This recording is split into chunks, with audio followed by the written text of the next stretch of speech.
Good morning.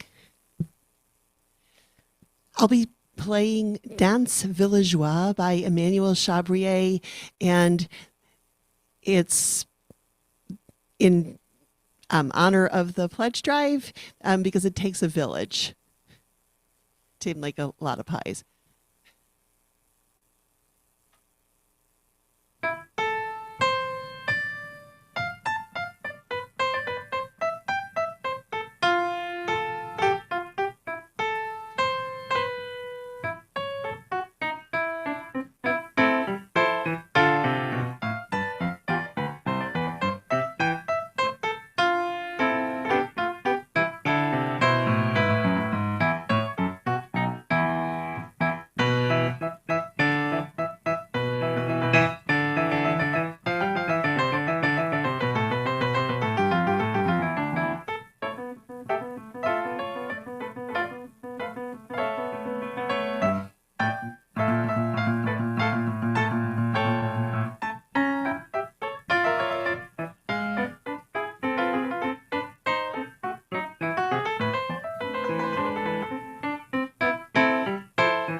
Yeah, I think we all love that. Is this on? Okay, good. Thanks, Barbara. Okay. So if you haven't done so already, please silence your cell phones. Don't forget that. Our centering thought for today is by Henry Nouwen. Our humanity comes to its fullest bloom in giving. We become beautiful people when we can give whatever we can give. A smile, a handshake, a kiss, an embrace, a word of love, a present, a part of our life, all of our life. Welcome everyone to Summit Unitarian Universalist Fellowship. Whether you're here in the sanctuary or joining us on Zoom, it's great to be together. I'm Shari Ryan, a 60-something-year-old woman wearing a red top and gray pants and with medium brown hair. Summit is a liberal religious community. Although we don't all share the same spiritual beliefs, we do share a commitment to love, inclusion, compassion, and a just, sustainable world. We draw our inspiration from all the world's religions, as well as humanist teachings, nature, science, philosophy, and personal practices. We are on a lifelong spiritual journey together, growing and learning and supporting one another. If you are new and would like to know more, we invite you to go to our website, summituuf.org, and click on the visitors button. If you're here in person, you can also visit the visitor table, which is right outside the front door. Everyone is really friendly, so don't be surprised if someone comes up to you and introduces themselves. We want to acknowledge that the land we are on right now was home to the Kumeyaay people for more than 10,000 years. It was taken violently from them during the colonization period. However, this land continues to be their home. Some Kumeyaay live on the many reservations in California, and some have integrated into mainstream society. At the Grinding Rocks and Mission Trails Regional Park that are still there, that is where the Kumeyaay ground their acorns from the oak trees for preparing food. We honor the rich history of the Kumeyaay and their connection to the land. We now have several announcements, so we'll keep them somewhat brief. Ron, would you please come up?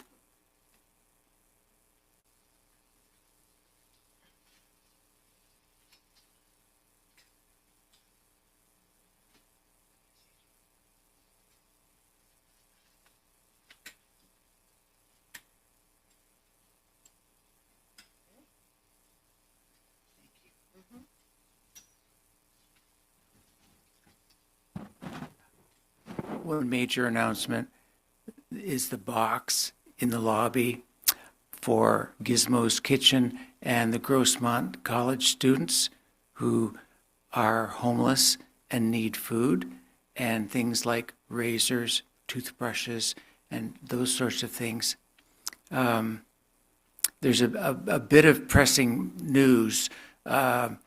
We were listening to it on the way over NPR, and they announced that the markets are going crazy because apparently there's a glut in the batshit crazy market.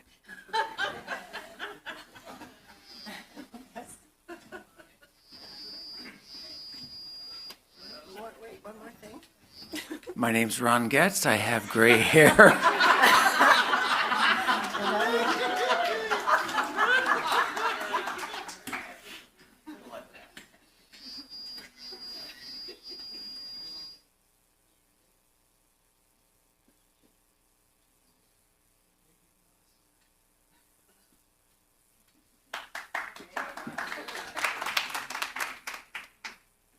Stacy, and then Al.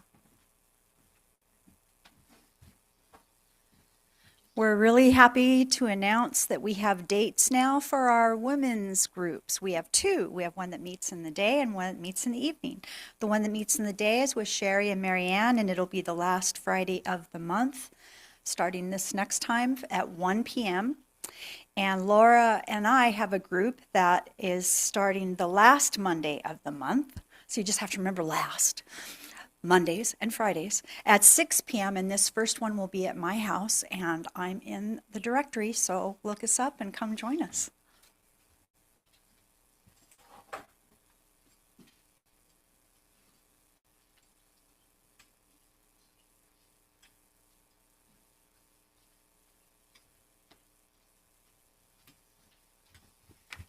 Good morning. Boy, Ron is a tough act to follow. I don't know. Well, first thing I want to say is that the Social Justice and Action Committee meets today at noon in the library, and all are welcome with a lot of issues going on. So, secondly, there's a lot of boycotts that you can get online, basically. But however, I want to point out that the League of Women Voters chose a few that they felt were most important because of the actions of these companies as pertaining to the DEA or DEI concept and like that, as far as the hiring and promoting. And so I made a brief list, and it's in the greeting room on the table, straight back. So I think I think you should check that out if you're so inclined. So thank you.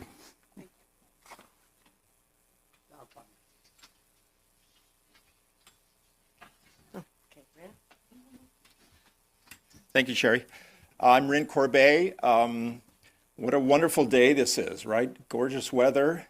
We had this wonderful prelude by Barbara, our wonderful pianist, to get us all dancing up. We had Ron with his wonderful words. We had Stacy introducing the new women's groups. Speaking of women, a bunch of us were at the International Women's Day festival at Waterfront Park yesterday, and I think I was there. We were there with maybe 1,500, 2,000. Those are my estimates, but it seemed like a lot of folks. It was wonderful, and that continues. That work continues along with all the other work that we have to do as a community, as a fellowship. And so I'm here today to be the heavy, the bad guy. I'm going to ask for your money. So, as a member of the board of directors are our pledge drive chair this year, and all of you should have received a packet from our wonderful administrator, Nelwyn, compiled by the board, and it will show where we expect, or show, you're looking at right now, the slide of the funding, and most of our money, most of our funds go to support our staff, our wonderful staff, our minister, our director of religious exploration, our music director, our wonderful facilities manager, Mark, our administrator, Nelwyn. This fellowship needs these people, and that is where the bulk of our funds go. And I ask you to contribute what you can. Now, you should have received a pledge form, and every member of Summit is expected to return one of these. The amount that you pledge is not a contract, a binding contract. No one comes after you. This is not something that has to be adhered to. It's an intention of what each of us think we can contribute, and it allows the board and the fellowship to plan our budget for the year so that we can have all the wonderful events, we can have the staff, we can have the building. So we ask you to think carefully about what you can contribute. Next slide, please, Sergey. This is where our funds go, and so 40% goes to worship, 21% to fellowship, including religious exploration. Property maintenance, 17%, administration, 17%, denominational support, 4%. And Sergey, next slide shows where our funds come from. So you can see in the orange, the large part, 66% of the pie, and we'll be hearing more about pies later, that comes from our pledge. All of us working together and contributing what we can. So savings, auction, our wonderful auction contributes a large part, and the plate, the gifts, and the rent that we've received from our tenants. So all this comes together and helps us all do what we need to do. So you can fill out this form today. There are tables in the greeting room, in the lobby, Ron, and in the salon. You can fill one out today and submit that anonymously. You can email, print it out, and sign it and return it by snail mail, or you can email it back from your homes. We humbly ask you to do what you can. Thank you very much.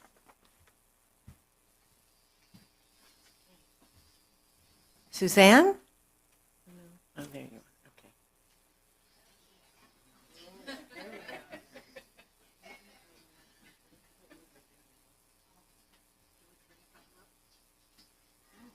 A sample of things to come is right over there by the candles. And I get to be the good cop. Thank you to everyone who baked today. We're all having pie today. We want to have abundance of pie to lead to abundance in the pledge drive. So this is a very socialistic event. Everybody's equal. And then in the following, if you didn't get a chance to bake today, or if you really love baking so much you'd like to make another pie, for the rest of the month we'll be collecting pies. And you don't even have to tell me. If you just show up with a pie, that's wonderful. And then it'll be a lottery. Everybody will put their name on it, on an index card. We'll put them in the hat, and either in the cookie jar or in Jenny's pie safe, and scramble them up. So thank you for baking. We look forward to eating the pie in the salon afterwards. I think Jenny's making whipped cream to go on the pies. The ingredients will be listed on the pie. If you didn't do your ingredients, I have Sharpies and index cards for that. So thank you. Yes, Tom?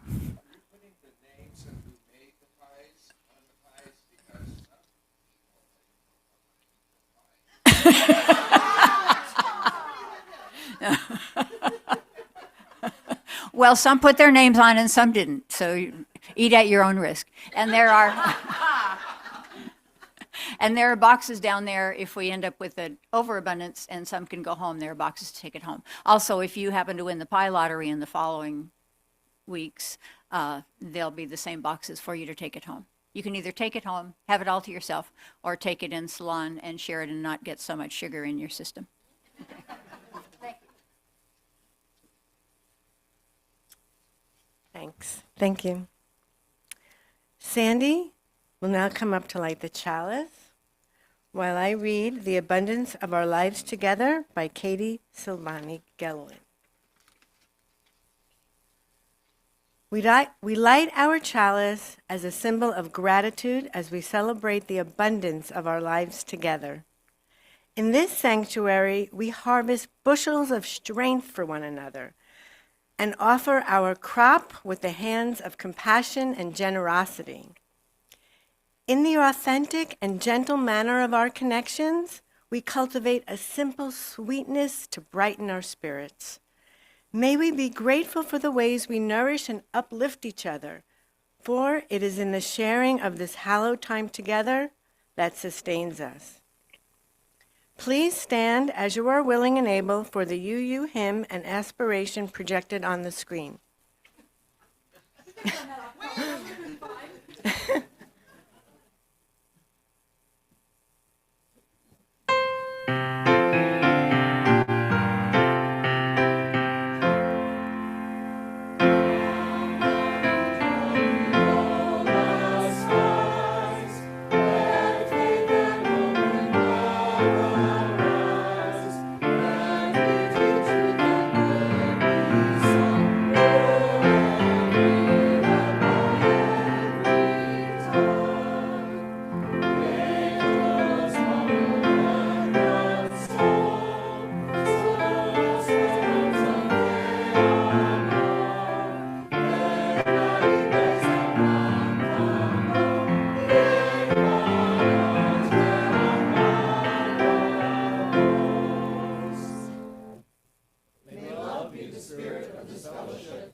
Hi, I'm Barbara.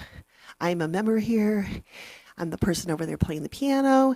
And I am 66. I have medium length, dark blonde hair, and I'm wearing a sort of nondescript greenish dress.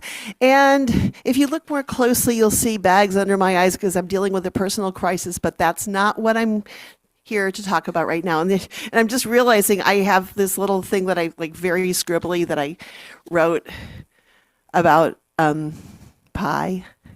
And I left my fourth page at home. So we'll see how it goes. But you see my little title there, proud to be pious, Pieo. Okay. And you can actually, if you want, spell pious, Pieouu, like Unitarian Universalist S. Okay, so a few years back, there was a lot of talk about reclaiming religious language.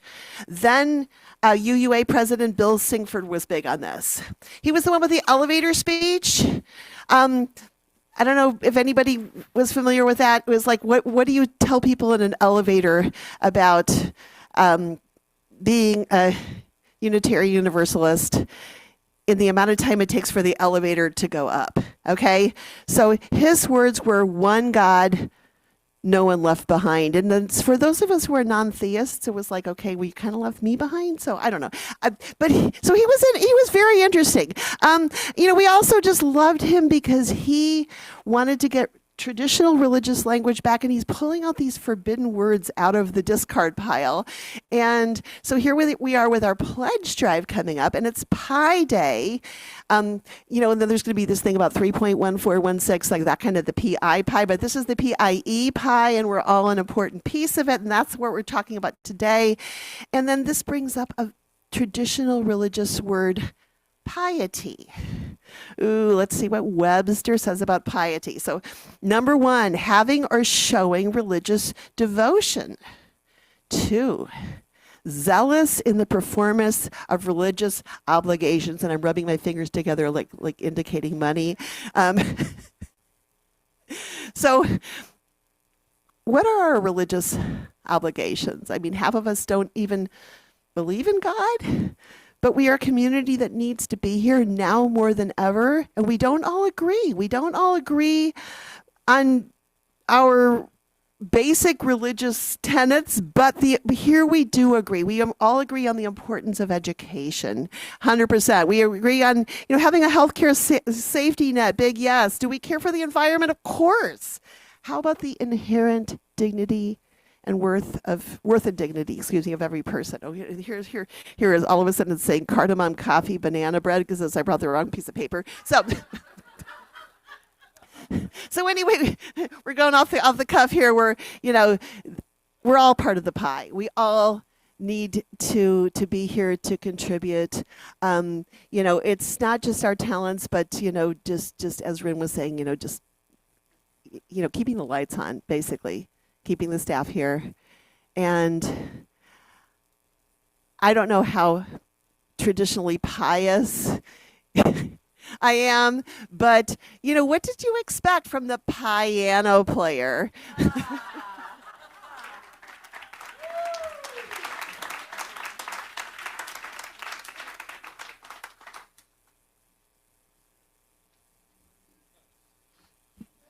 All right, please rise and stand as you're willing and able in mind, body, or spirit to sing hymn 161, Peace, the Perfect Word, in the gray hymnal. Just listen to the melody because it's complicated. It's just something we haven't sung a lot. I'll give you guys a chance to look it up for those of you who have your hymnals out.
Good morning, everyone.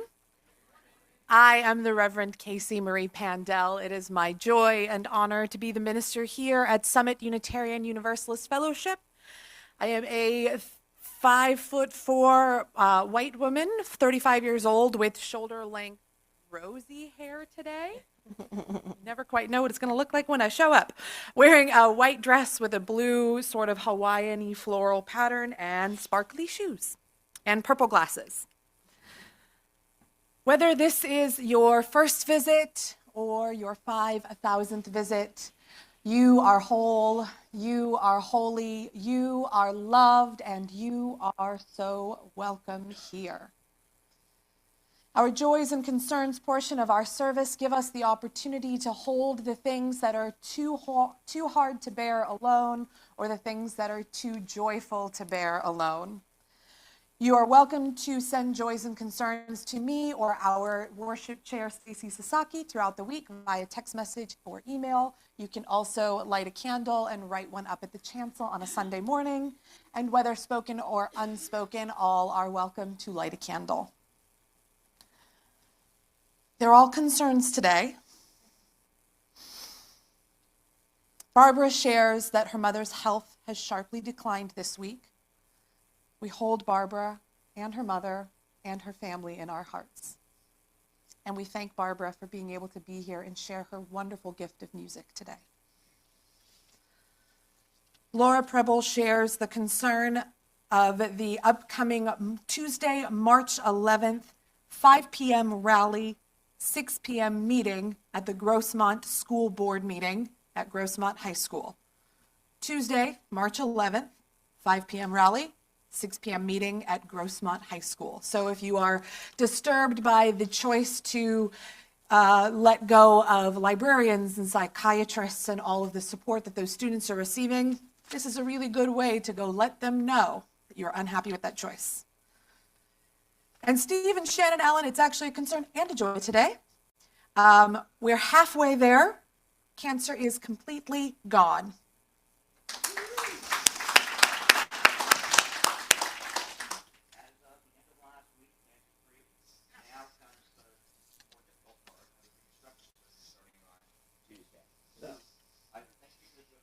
Cards, the text, everything. I really appreciate that. And keep them coming. I appreciate that. It's going to be about a month, I think, to get everything done, hopefully. Thank you. And for those of you on Zoom or watching at home, if you didn't hear that, Reconstruction starts next week, and cards are welcome and all those good wishes. And texts. Cards and texts. But not your pie.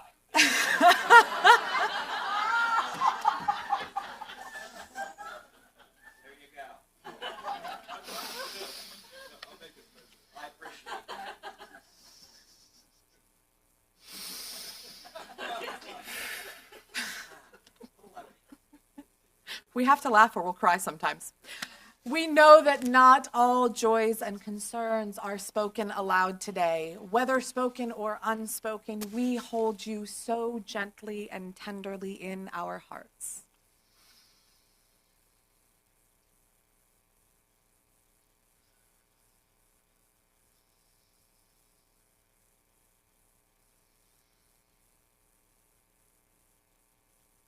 And I would like to invite Mary Carter Vale, our Director of Religious Exploration.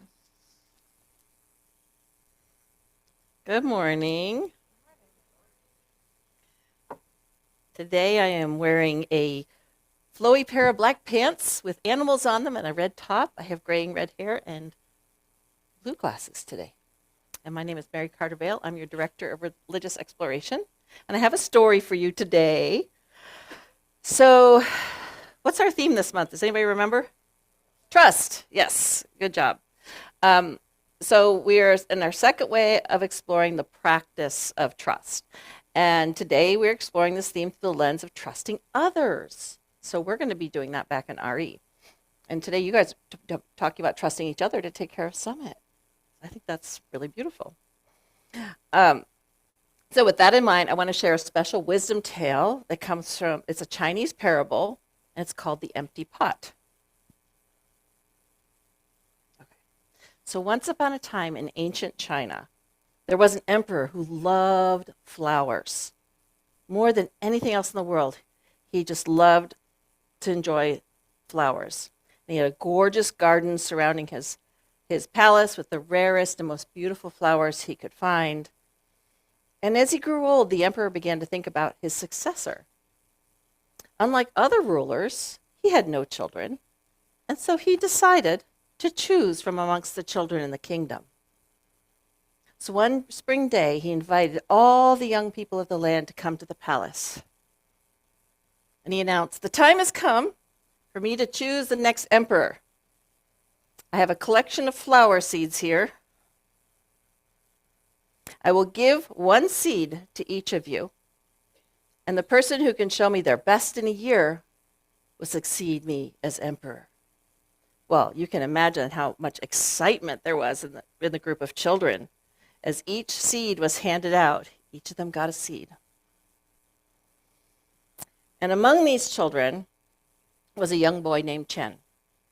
And he was known throughout the village for his green thumb.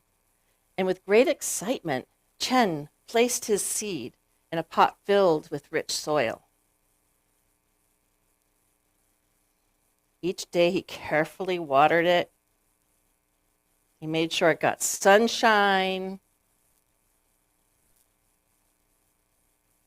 And just really took good care of it. Now weeks passed, but nothing had sprouted from the pot. Not a single shoot had peeked up from underneath. By the way, in our garden, the radishes sprouted. So if you want to see, we're going to go see them today. So, and he just kept adjusting it. He kept trying different amounts of sunlight, different amounts of water. He changed the soil.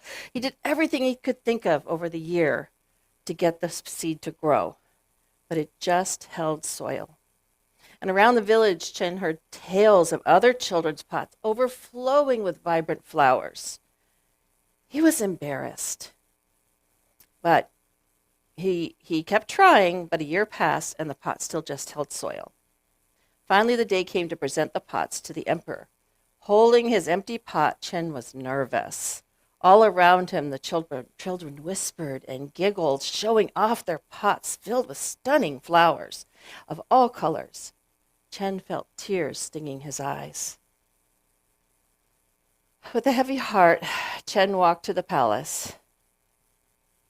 Oh, wait, his father, seeing his distress, I missed a piece, said gently, "You did your best, and your best is good enough to present to the emperor." So with a heavy heart, Chen walked into the palace, and when his turn came, he bowed and presented his empty pot. The emperor's brow rose in surprise. "Why is your pot empty?" he asked. Chen swallowed hard and answered, "I planted the seed you gave me, and I tended it every day, but it never sprouted." The emperor nodded and turned to address the crowd. "I have made my decision," he declared. "My new emperor will be Chen." The gasp went through the crowd, and Chen was astonished. But my pot is empty," he stammered. The emperor smiled and said, "I gave everyone boiled seeds which would not grow. All of you except Chen have brought me a pot with flowers. If you planted the seed I gave you, they could not have grown. Chen was the only one honest enough to present me with an empty pot." The court erupted into applause as the truth sunk in, and the emperor continued, "A great leader must have courage, integrity, and honesty. Chen demonstrated these qualities by being truthful despite the temptation to pretend otherwise." Chen became emperor and ruled wisely. Under his reign, the kingdom prospered, and he always kept the empty pot on his desk, reminding him and his advisors that honesty and integrity should be at the heart of all actions. Now, this story carries a powerful message about the courage it takes to be trustworthy and to tell the truth. It also is an important reminder that we can trust people to be good even when it's hard. So in the weeks and days ahead, may the story help all of us, kids and adults alike, to have the courage to tell the truth and to trust people to be good. So we're going to go off to RE, and we're going to check out our baby radishes. And we're going to plant some seeds in our own pots to take home that have not been boiled. So I hope you all enjoyed that story. So, and we're ready when you are.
Man, sometimes you guys make that a hard act to follow.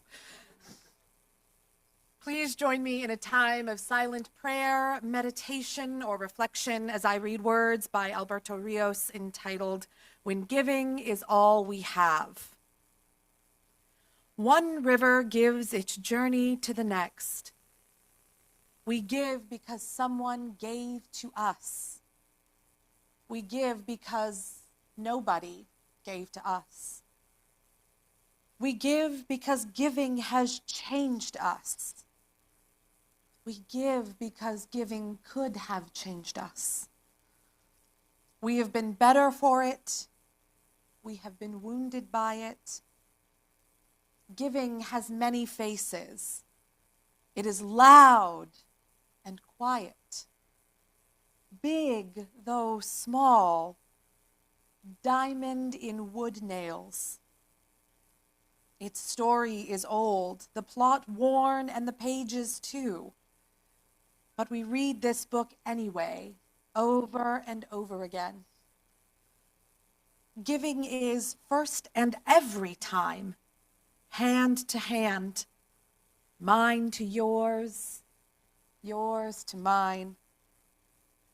You gave me blue and I gave you yellow. Together we are simple green. You gave me what you did not have, and I gave you what I had to give. Together, we made something greater from the difference.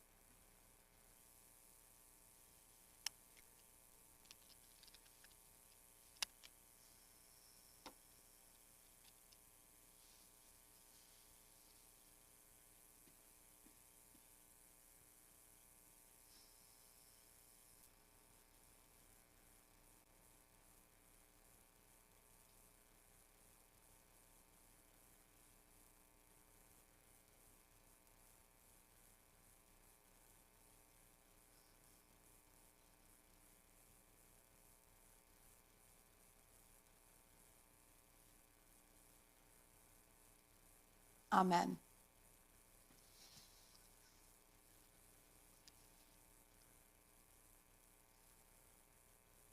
Sometimes I look at the clock, and I'm really glad I don't write my sermons anymore. I'd be tearing it up and throwing it over my shoulder right now. So one of the things that I tended to start with was how important each of our individual pieces of pie are. If you're new to Summit, you saw a little bit of that going on today in our audience as you're seeing how we all interact with each other. We know that when we come into a space like this, we're all coming with our own beliefs, our own joys, our own sorrows, and when we're in a place where we can authentically be ourselves, we bring ourselves too. Sometimes it goes a little off the rails, but I think that's part of the joy of being in a community like this. We have each of these individual pies, and they're all a little bit different. If you look around this room, or if you can see at home, there's lots of little slices of pie here too. Maybe some of us are savory, maybe some of us are sweet, maybe some of us are a little under or overcooked. At the end of the day, we all get to be here together and build this really wonderful community. But today is the Sermon on the Amount. I won't take credit for that one. Joke, but it is a good one. This is the one sermon a year where it is really my responsibility to talk about money, but not just in a way that's about money. Who loves talking about money? Yeah, like two of us, great. Money is a tough subject. One of the things Henri Nouwen speaks about when he spoke about fundraising, it was doing it from a place of spirituality. It wasn't giving money just to give money. It was giving money with a purpose behind it, a purpose to grow ourselves and our spirits and those of the people around us. Now, I know we saw those beautiful pie charts today, and I know that you look at that and go, 74% goes just to staff and keeping the lights on. Thank you so much, by the way, for that. But I want to talk about that other 25%.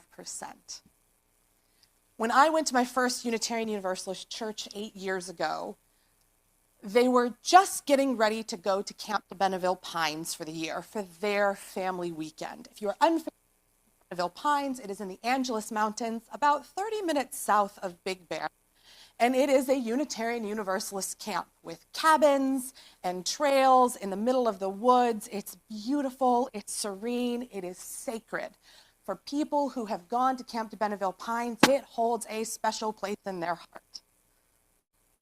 I was invited to go, and I laughed. I said, I don't have $300 to go run off into the mountains for the weekend. At the time, I was working barely over minimum wage as an after-school job at a Spanish immersion school. I do not speak Spanish, by the way, as a drama teacher. I did not have the money to go to Camp de Benneville Pines. And the minister, Reverend Jason, said, Casey, just fill out the form. And I argued with him. Casey, Just Casey, fill out the form. What I hadn't noticed is there's a little section at the bottom. When we're donating our money, when we're pledging our money to the budget, it's not just about the bottom line of the lights on and the heater on. You're putting your money into places where it can do real good. Now, if I had just attended a Unitarian Universalist church, I do think I would still be a UU today. I genuinely believe that. But that experience at that weekend at Camp de Benneville Pines, a little more embarrassing in some ways than I want to admit from the pulpit, was formative for me. There was space for me to be who I was exactly as I came. This was about a month and a half after my partner had passed away. Really did for myself with this group of people. I was fed. There was a warm bed for me, and it was really cold in October of that year. And there was archery and hiking and way more altitude sickness than I'd like to admit.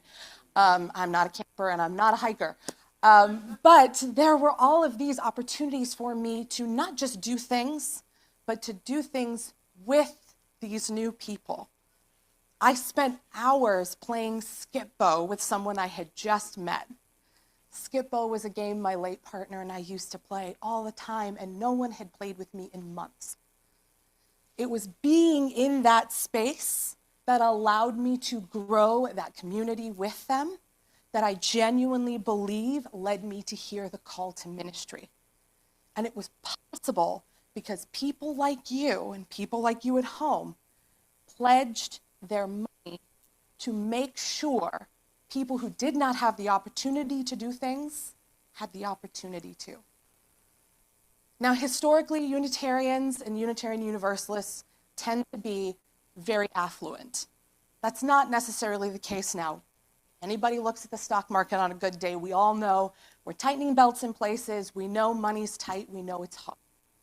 I know it's a huge ask sometimes, ask people to give their money. I know that not everyone can give their money. So that is why I want to make sure I am clear. Time, talent, and treasure are all a part of this. If you cannot donate your money, what can you donate? There's a project you could jump into for a couple weeks, a couple months. There are committees that need your help and your talents, whether that's art, whether that's speaking to people, whether that is fundraising. If you can't fundraise, if you can't bring the money yourself, are you good at talking to people about it? There's lots of different ways in which we can help. But today is the ask for that financial help. Since I've been here, I've been able to use my minister's discretionary fund, which is money that goes to helping people in need, whether in Summit or outside in our community.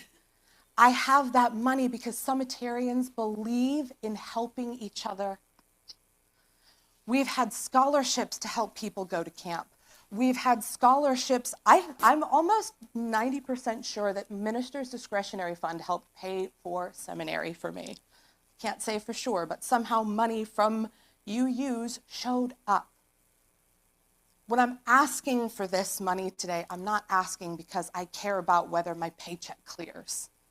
I ask because I know personally, myself, how important this commitment, this financial commitment we make from a spiritual place can be for building the liberative, equal society that we are looking for.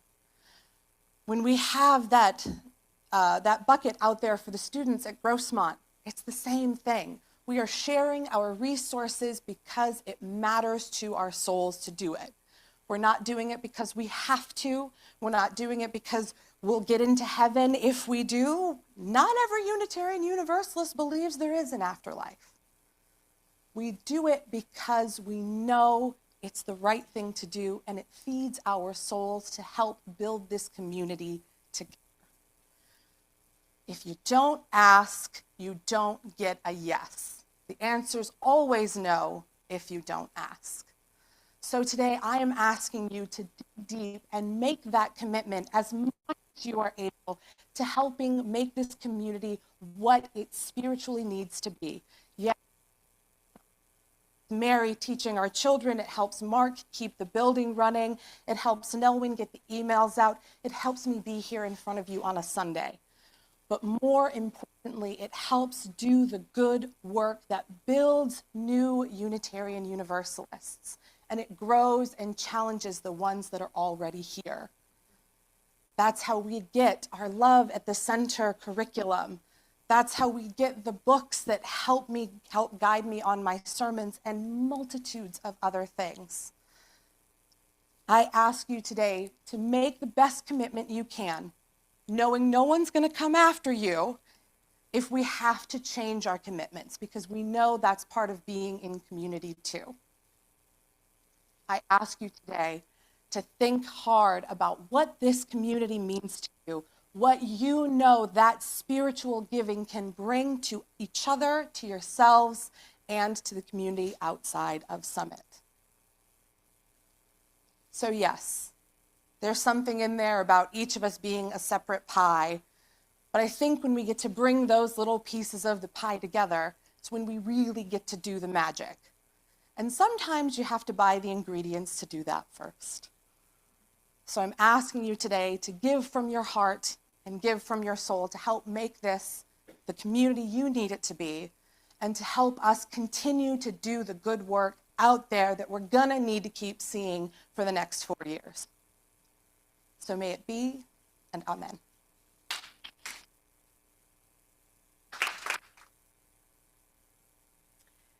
And now for one more very meaningful statement about money. Today's offering words come from the Reverend Dr. Victoria Weinstein, entitled, "The Offering as Personal Ministry." Every week in our church, we take up an offering. It's good to remind ourselves from time to time that the offering is symbolic as well as practical. We know that it is through pledges that we build our budget, fund our yearly programs and ministries of worship and religious education, pay for our staff and professional religious leaders, and finance the comfort and beauty of our buildings. And we know that we could easily submit these pledge checks to the church at any convenient time. But we pass the plate during our worship service to make a community expression of thanks for the blessing of abundance, to visibly bring in the harvest at this most cherished hour of the week. Our offering says that the act of giving is as essential to our spiritual well-being as anything else we do here on Sunday mornings. The morning offering will now be given and received in the spirit of grateful fellowship. Thanks, team, and looking forward to the pie.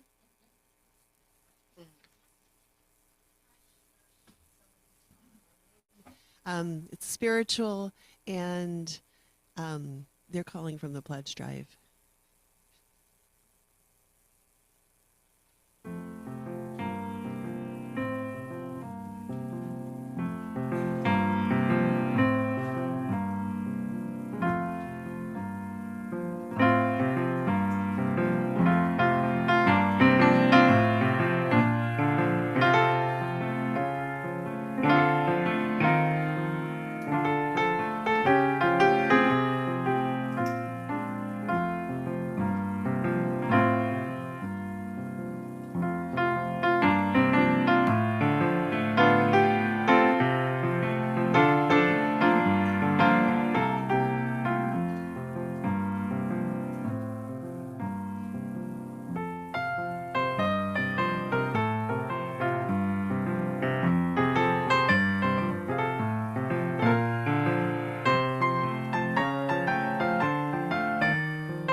as you are willing, for hymn number 1015 in the Teal hymnal.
We normally do our community circle gathering after it, but we have pie today.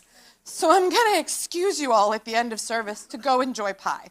But if you have any sharing you would like to do, please, please, please be encouraged to do it in the salon together over coffee. I know that money is an icky subject. I know that there are those of you in this room today for whom this is your first time. Probably kind of a weird sermon to have it be your first time for. Sorry about that. For those of you for whom giving financially is difficult, I understand. I don't think I was able to give to my home congregation financially at all the entire time I was a member.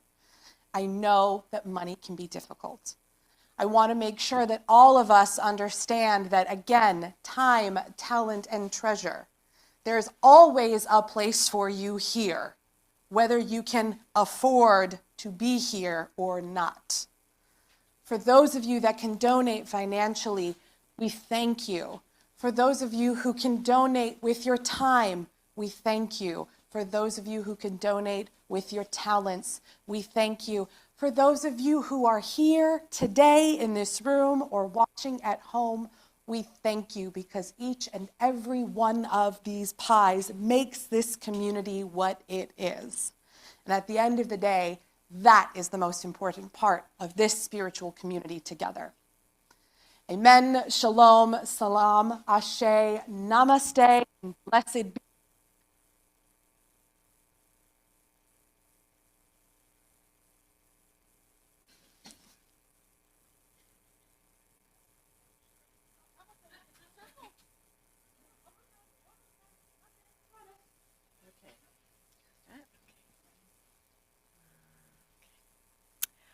We extinguish this flame, but not the light of truth, the warmth of community, or the fire of commitment. These we carry in our hearts until we are together again. Okay, now let's go eat a pie. Oh, no, I thought you said no circle.